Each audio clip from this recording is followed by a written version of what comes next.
బూడిద గుమ్మడికాయ అనేది శివశక్తుల సంయుక్త స్వరూపంగా పరిహార శాస్త్రంలో చెప్పారు. అంటే పాజిటివ్ వైబ్రేషను, నెగిటివ్ వైబ్రేషను రెండింటినీ కూడా బూడిద గుమ్మడికాయ తీసుకుంటుంది. బూడిద గుమ్మడికాయ శుభ కార్యక్రమాల్లో వాడతారు, అశుభ కార్యక్రమాల్లో కూడా వాడతారు. బూడిద గుమ్మడికాయ విషయంలో కొన్ని నియమాలు తప్పకుండా పాటించాలి. ఎప్పుడూ కూడా బూడిద గుమ్మడికాయని శుభ్రంగా కడగకూడదు. ఎప్పుడైతే బూడిద గుమ్మడికాయని శుభ్రంగా కడుగుతామో అప్పుడు దానికి ఉన్న శక్తి మొత్తం పోతుంది.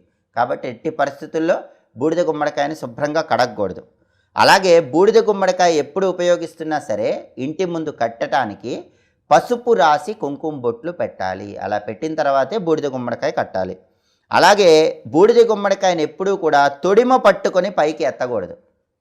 బూడిద గుమ్మడికాయ తొడిమ పట్టుకొని పైకి ఎత్తితే గనక ఆ తొడిమ ఊడిపోతే దాని శక్తి మొత్తం పోతుంది. అప్పుడు బూడిద గుమ్మడికాయ కట్టినా ఎలాంటి ఉపయోగము ఉండదు. తొడిమ విరగకూడదు. విరిగితే ఎలాంటి ప్రయోజనం